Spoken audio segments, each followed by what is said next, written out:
Hello and welcome to Stack, a books podcast that's here to cut through the noise and share with you curated lists of books that are worth your time. My name is Jake, I'm a writer and a podcast producer. And I'm Ella, I work in book publishing. In every episode, we'll be building a themed stack of 6 books that we love. And this week's theme is Cosy Mysteries.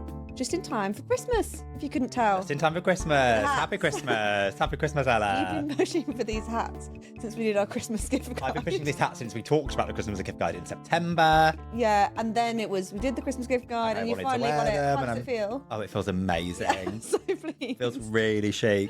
Before we get started, please do drop a note in the comments if you are watching on Spotify or YouTube. If you want help for anything book related for our shelf help section, we are here to answer all your queries, whether that's about starting a new genre, reading a particularly difficult book, or book buying for somebody that's a bit of a struggle. Let us know. Jake, how are you? How was your week? What have you been up to? I'm good. If you haven't already seen from the hat, I'm so ready for Christmas. I want to watch Knives Out. And yes, you've seen it already. I have seen it. I actually saw it when it was out in the cinema for a brief time. I really liked it. That's my headline. Okay. I really liked it. I think what I love about the whole franchise, and that was true in this film, is that each setting feels so specific. Like it's almost like a montage or a freeze frame of a vibe or an atmosphere. They're all quite cozy anyway. And then you had the kind of ultra rich family in the first one. You had the kind of tech bros in the second one. And then this one is this congregation around this rural church. Obviously there's a body. Obviously there's Benoit Blanc. And I will forever be so happy that Daniel Craig went from Bond to Blanc. And that pivot is so wild, but so much fun. So I really enjoyed it. I would say I think it's better probably on the small screen than the big screen. I thought people don't say that very often. I know. I thought cinema better. I'll go to the cinema because I like the franchise. I think it'll be good fun. I really enjoyed it, but at the end I felt, I don't know how to describe it. I'd rather have seen it all just come more compact. I think it's built to have a glass of mulled wine, have the fire on, have the film on the TV. Cozy. Yeah, it's cozier. Yeah. And I think that kind of like big blockbuster delivery for it maybe just wasn't what it was built for. And you can't really relax in cinema as much as you can at home. No, and also some bits were loud. If you do, you shouldn't. You shouldn't relax. If you're relaxed in the cinema, you've gone wrong somewhere. For my birthday, my husband bought me, because he knows me very well, some like earplugs that block out a lot of sound, but not all sound. And I honestly have to turn to those in the cinema. I feel like do that quite a lot. I was going to say like I'm 90 years old, but actually at 90, I'll probably be able to hear less, and that might be preferable to me. Yeah, I had to do it all the way through Wicked. Any of the high-pitched songs, I was like, oh, no, really? Too much. And then this one, a bit loud in places, but yeah, if you're not as doddery as me. When I saw Wicked, slight tangent, Ariana Grande started singing For Good. The best song of the film. Someone got up to go to the toilet and returned at the end of the song. And I just thought that is the worst choice you've ever made. What do you think of this? When I went to see Beyonce, tangents on tangents, when I went to see Beyonce, I chose to go to the loo during Single Ladies. Why? Because I love Cowboy Carter as an album, and I like Beyonce well enough, but this was the first time I was like, oh my God, I absolutely love this. So she was doing the album songs, and then Single Ladies came on. I was like, go for a wee, I think. Was it an empty toilet? It was totally empty. That makes sense. And my friend showed her partner a clip on her phone of the song, just being like, oh my God, she did Single Ladies. And he was like, is that Ella going to the loo? Yeah, is that Ella leaving the stadium? Absolutely shamed. So all that to say, I think you'll have a great time with Knives Out. I can't wait. I'm very ready to lie down, do nothing, eat, watch film. And as we approach the end of the year, it's lovely to have a look back. What have your best books that you've read this year? Not necessarily out this year, although I think you tend to read more newer books in a year than I do. I have read Buckeye, which I mentioned in... Oh yeah, take that off your Christmas list. Yeah, so if anyone's bought that for me, well, hopefully you haven't. That book is really good. So that was recommended by my local bookshop Backstory. Yeah. And it is really... It's quite long. It flies by. It's about 2 families that are interconnected between the Second World War and the Vietnam War. Hidden secrets through generations, very much all in my wheelhouse of stuff I love. How about you? So I read all of the Hilary Mantel Wolf Hall trilogy this year. Started them in January, and then I read them back to back. They are, without a doubt, the best books I've read this year, if not in my life. So if anyone doesn't know, then Hilary Mantel wrote these incredible historical fiction books about Thomas Cromwell and his role in the court of Henry VIII.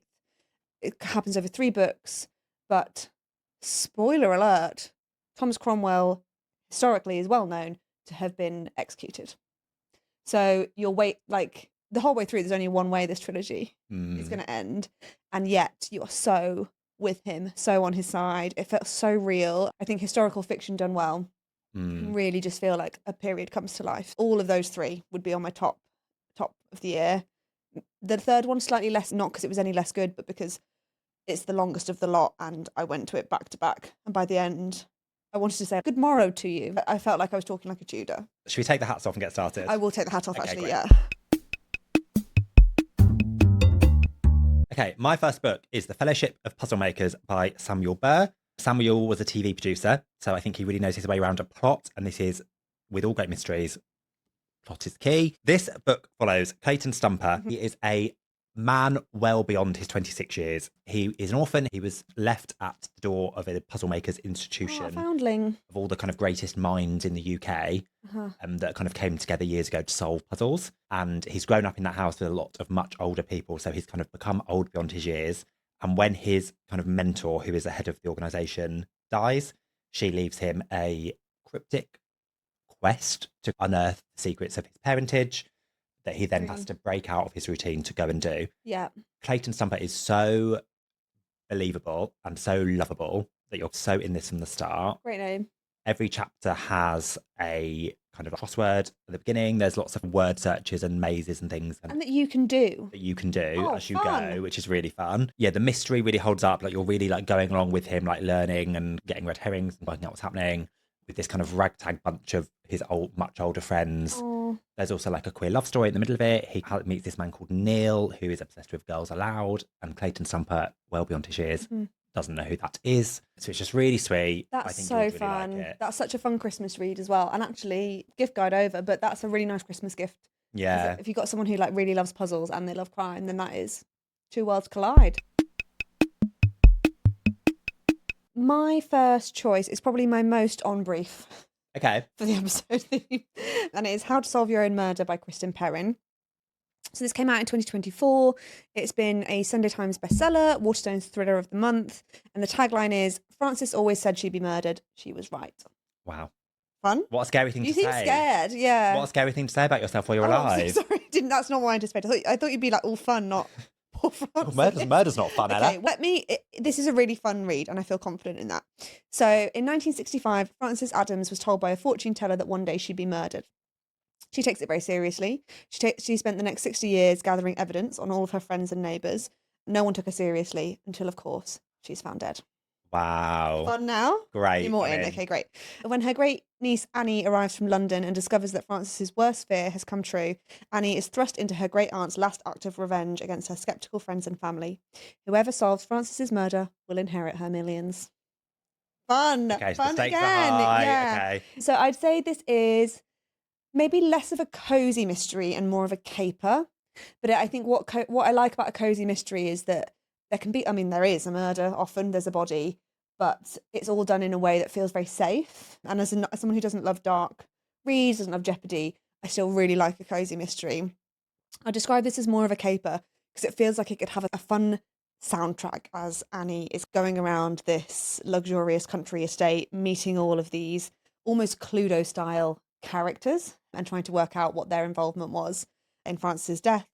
It's a split timeline mystery as well. So as Annie's kind of uncovering the present day murder of Frances, we're also reading Frances's diaries, which Annie has uncovered, which kind of give clues from the time of around the fortune. And these two strands just come together in a really satisfying way. So it's got mystery, it's got humour, a little bit of romance, and a really great ending. So that is my first choice.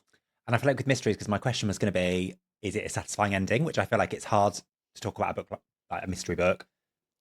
And you don't want to spoil it by saying anything about the ending. Yeah. But you want someone to say to you, tick, you're not going to read 400 pages and then be Agree. frustrated. And I'd love to hear, you might have any examples, people listening might have examples. I'd love to hear if there's a crime novel that's had an open end that has felt satisfying. Because I think with crime in particular, you want, and it's very Knives Out actually. When I was watching the film, I felt, God, this is getting more and more tangled. And then it's so soothing when at the end they're all untangled and it all comes together. And I really need that from crime. And an open-ended book I don't love anyway, even if it's like a romance, or will they or will they not see each other again? Just tell me if you could. Yeah, that last word I do need to know. I do need to know. We've got no more space in the book. Like, you actually do have to get everything out here. Or it's never, and I don't like that. Okay, so my second choice is Shades of Grey by Jasper Fforde. Have you read any of his books? Oh, I think I can picture them. They're kind of like fairy tale characters. Yeah, so he did a series called the Thursday Next series, where Thursday Next is a detective in a world of like literary figures. So the first book is like Humpty Dumpty and... Oh, we'll come to Humpty Dumpty. Oh. So that book is The Eyre Affair, which is like a Jane Eyre. Okay. Then there's these novels that are like nursery rhyme crime. And that's the first book is The Big Over Easy, and it's about I've heard of that. It's about like Humpty Dumpty has been murdered, pushed off a wall. Oh, and broke his crown. But who did it? It's really really fun, really cozy fun mystery stuff. Shades of Grey is set in a world where everybody can only see one colour. Is that quite relatable for you? Yeah. For previous episodes, I am colourblind. If you're coming in on episode 5, and your social status is determined by the colour you can see. Our hero is Eddie Russet. He can see red. He is set to move up the ranks through a marriage. But then he meets a lowly grey, which he then is torn between. Is this world making sense? Who's behind it? It's all very surreal. Like, spoons are illegal and traded on the black market.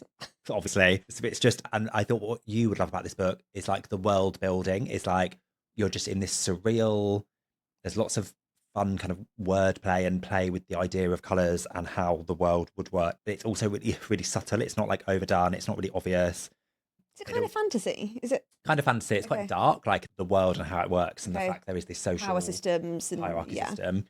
It's recommended as for fans of George Orwell, Douglas Adams, and Terry Pratchett. I do love Terry Pratchett. So I think it comes into that mystery, but like the setting, although it does feel like what is intensely quite dark mystery, the setting makes it somewhat more fun and lively. I do think I would like that. That can go on the stack. On the stack. Speaking of colour, my next book is All the Colours of the Dark by Chris Whitaker. Which, when you said about this, I've seen that cover so much, and I've really been drawn to. It's not necessarily something I would classically read, but I've been really drawn to it. I think first of all, I need to get my disclaimer out that this isn't cozy. Okay. Sorry. That's fine. We can drop random. It's just got a mystery. Yeah, what's the theme, really? I read it this year. I really loved it. And it's a mystery, but it's also so much more than that. It's so much more than a thriller. It is a love story and a coming-of-age story and a thriller and a mystery. And it is quite dark in places, but it's also so beautiful and so full of love. So the book revolves, it kind of starts in a summer and a small town that is shattered by the abduction of teenager Joseph Patch Macaulay. Nobody more so than his best friend Saint, who is determined to risk everything to find her best friend. I think what kind of marks this as special is that for a lot of books, that would be it. Patch has gone missing, Saint's determined to find him. And it's children, but they're so kind of committed to each other. That is like the first few pages. That is resolved very quickly because Patch, when he was abducted, has been alone in a pitch black room until he feels a hand in his. Her name is Grace, and they can't see each other, but she lights their world with her words. When he escapes, there's no sign that Grace ever existed. So, left with only her voice and her name, Patch charts an epic search to find her. And as years turn to decades, hope becomes obsession, and Saint shadows his journey. She goes into law enforcement and is on quite a dark journey to hunt down the man who took both Patch and Grace. And she wants to set free the only boy she ever loved, even if the truth means losing each other forever. And it feels so vast. I think we had a listener dilemma about what's a book that feels like by the time you've come to the end of it, you feel like you've come such a long way. And this is definitely one of those books as well.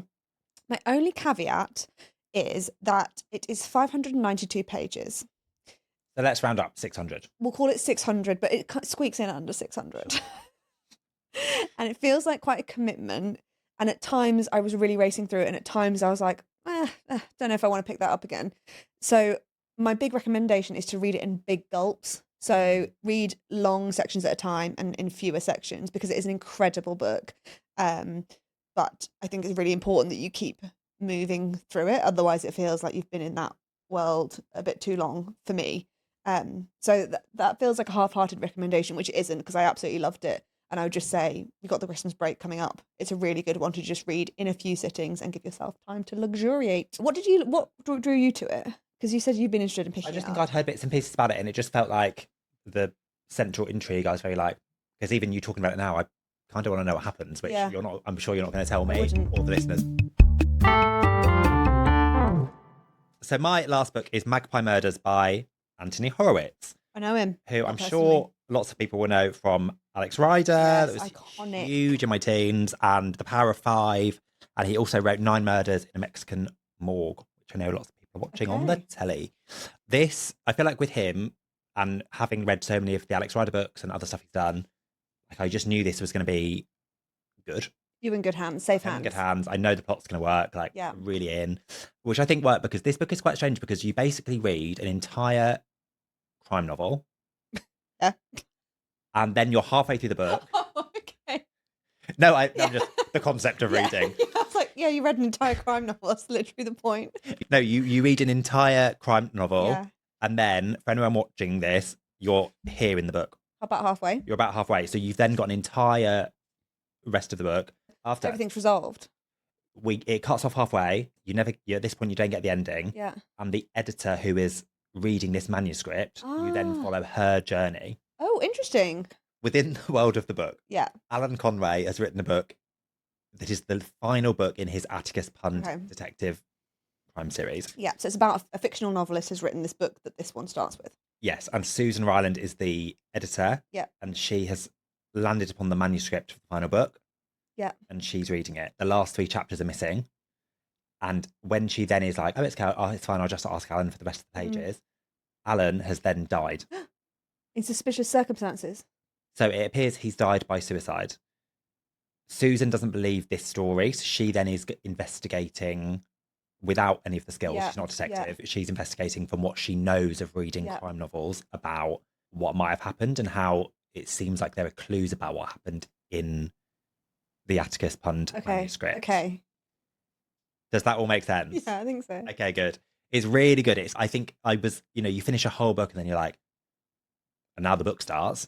Yeah. But actually, he's done it so well. And you do get that feeling, I don't know if you get this with crime, where you're reading a crime novel and you're like, genuinely, how did you do this? Yeah. How has your brain genuinely gone? There's all these people and at different points. And with this, it's like, it's a novel in a novel. Like, it's all quite meta. Hard to keep straight. I'd love to see his process, whether it's a storyboard. Is it mind mapped? I'm picturing string on a board. Yeah. Or in which case, he's the detective writing about the detective. No, that's too about much. The detective. No, that's too much. Okay. It's really good. It's really clever. Satisfying at the end. It is satisfying at the end. Okay. Which, it would have to be. I wouldn't dare recommend a book on this podcast that wasn't satisfying at the end. Yeah. That's a promise. And that is a promise from both of us. My final choice for the stack, I feel very smug about. And also under great pressure to kind of pitch this right. Are you familiar with the magical world of Terry Pratchett? I know you love Terry Pratchett. I love Terry Pratchett. And I have been wondering, when am I going to get to sneak one onto a stack? And you've done it. And I've done it with The Hogfather by Terry Pratchett. So Terry Pratchett is one of my all-time favourite authors. It is a mystery. And it's festive. Tick, tick, tick. Do I win? Maybe you win. So it's first published in 1996. It is one of the Discworld novels, of which there are 41. 41? I know, don't be intimidated. Is that a whole series in order? Yes, so this is officially book 20. However, and I can't stress this enough, and I think this would go against everything that you stand for, I wouldn't start with book 1 in the series. Yeah, that's so confusing. I know. Okay. Other people might love that. I think that is because when Terry Pratchett started writing the Discworld novels, he was almost writing them as spoof fantasy novels. So they're really fun, they're silly, they're about wizards and magic and curses. And then as he kind of continued in the series, he realised he could say some quite big things about our world through this fictional world that he'd set his stories on. So they become much more satirical. They feel very relevant and relatable, even though there happen to be dwarves and trolls and witches and wizards, but they are ultimately like stories about people. and they're really funny. So, like, we've talked about funny books and laugh out loud books before, and I think Pratchett is such a reliable, like, entertaining, funny, but also just really good quality read. So if anyone would like to send a shelf help dilemma about where to start with Pratchett, I would just love that. And I will defer to Ella on that one, I think. Yeah, I think I'll take that one. So the Hogfather as a character is the Discworld's answer to Father Christmas. And this book revolves around his disappearance. Not just his disappearance, but his disappearance on the busiest night of the year. Someone's got to bring the little kiddies their presents, or else they might stop believing, and belief is important in the Discworld, particularly on the last night of the year when time is turning. If the real man in the red suit isn't found by morning, there won't be a morning ever again. Okay, arguably the stakes have never been higher in any book. Have never actually been higher. So that's the kind of concept, is that the Hogfather has gone missing, and the impact of that is that children might stop believing, and belief kind of powers the Discworld, and everything might collapse, and there are some sinister figures who would like that to happen. So the heroes of this novel include, it's quite fantasy. Okay. And that's okay. If you're listening to this and you think it's not for me, then that is okay. But I'm going to give it a go because it's Christmas. Okay. So the heroes of the novel include Actual Death, the one with the scythe, the Reaper of Souls. He's one of my favourite Discworld characters. So it's a world where kind of anthropomorphizations of gods and feelings and ideas are characters in themselves, because belief is so powerful, it can kind of make them real. So not only is there death, but there's also the death of rats. There's a rat with a scythe. Wow. Too weird? Keep going. Okay. I'm thinking about it. I was about to say, it's giving Inside Out. It's not. No, it's not. No. So Death is one of my favourite Discworld characters. He loves cats. He loves curry. He, against all the evidence, loves humans. And he valiantly attempts to fill the role of the Hogfather so that children will keep believing. His results are very funny. They're not very successful. There's a kind of morbid, macabre twist on the presents that he's bringing for people, but he's doing his absolute best to go and eat those mince pies, drink those sherries, and drop off presents. And as he's kind of attempting to fill that role, his granddaughter Susan, who has her head screwed on. She's like very logical as a person and has reluctantly inherited some abilities from Death that aid her in her investigation. So I think she can walk through walls. It's that kind of stuff. And she can see things like Death and the death of rats. And other characters like the God of Hangovers, he appears. Wow. And the Veruca gnome, because somebody's got to drop off the Verucas. Oh, I don't like that. You don't like that. I shouldn't have said Veruca. And many more manifestations of myth. So the Hogfather is a festive feast of darkness, jolly robins, and tinsel. I'm going to reread it over Christmas. This was a lightning bolt when I was like, I could talk about the Hogfather, because it is so cozy, it's so fun. And have you read all 41? Yes. And that they're not his only books. And I've read all the others too. I'm a Pratchett fan. Do you know how many there are? I'm a Pratchett head. Which brings me on to my surprise for you. Oh. When you said you were going to do Terry Pratchett, I quickly looked online because I was going to call you a Terry Pratchett head. Yeah. And I thought, I wonder if there's a term, because there is such an established fandom. I'm sure there's like events and conferences and all sorts. There are. The Discworld convention. So there are, from what I can tell, and I'll tell you which ones I've heard of. I'm sure I'll be wrong, and I'm sure someone will be shouting like, no, it's 5 or... I might be shouting at you in a minute. Yeah. You can be the Kevins. Oh, I do know that one. You can be the Pratchetteers. Yeah. Bit more Ron Seal. You can be Pratt. Don't love that. You could be a dischead. Oh, I don't like that either. Okay, so it's Kevin or... Actually, the most well-used one is Kevin's, and I can't remember why. It's something to do with him saying his fans were always called Kevin, or... It was actually more of a quote from him rather than something from the book, I think. Joke for the fans. I know, but the fans are quite vociferous, so they'll tell us if we're wrong. Yeah. But just come for Jake and not me, because I really love Pratchett. Okay, now we have got a listener question for our shelf help section. We've got a voice note from Will. Let's hear from him. Hi, Jake and Ella. Love the podcast. So I have a question related to New Year's resolutions. My New Year's resolution is to get into different genres of books, because I find myself getting stuck in certain genres, whether that's science fiction or gay literature. How do you go about getting into new genres without being bored or worried about if you're going to be into the book? And as a follow-up question, who was the first character in a book that you fancied and why? Thanks. I'm not sure that's a natural follow-up question to the first one. I like it though. It's a fun question. It is a fun question. And our first double in the shelf help section. I was really glad for this question. Okay. Because if someone tells me they don't like fantasy or they don't like romance or crime, basically genre fiction, which has its kind of clear tropes and hallmarks, then my answer is always that they just haven't maybe found the book that they like within that genre, because they're so vast and varied. I think it's really hard because I think I'm somewhere between. Are you trying to read something because you feel like you should, or you feel like there's in which case, free yourself. In which case, don't bother with that. Yeah. Absolutely, just read what you want to read. That answers the question. Hope that helped, Will. But if you really are like, oh, I'd really love to try fantasy, but I really am overwhelmed with that, which is maybe how I feel about something like fantasy. I think that's more of just a case of finding, like you said, the one that works for you, because like it might be you need something a little bit gentler. We talked about The Binding or The Lamb, like just stuff that's broken through as well, where so many people have loved it that you can feel a bit confident in the choice. You're not reading one of the more niche. Yeah, for sure. I think you need to filter a bit. So I think it's all down to research. I'd say I rely quite heavily on word of mouth and recommendations from friends who love that genre, but who also know me as a reader. Yeah. And I think that can be like, oh, I think you in particular will really like this, or this has dragons in, it's not for you. So I'd also, in that research, I'd be looking at, so I'd start with friends and then I'd look at Waterstones reviews, Goodreads reviews, any other accolades like prizes or shortlisting, bestseller placements, just to kind of cut through. And I know that we've talked about whether we finish all of our books before, and you're a big finisher. Start, you'll finish. Whereas I am more likely to stop reading it. And I think if you're experimenting with a new genre and you're 100 pages in and you just think, really, I'm not enjoying this, I just think put that down and just say, this wasn't the right one. Because you might come away from that being like, I don't like I've done all it. of Yeah, this. exactly. I tried a fantasy book. I didn't like it. I don't like all fantasy. And I think that's too general. Have you ever very purposefully been like, I want to read a book in a certain genre?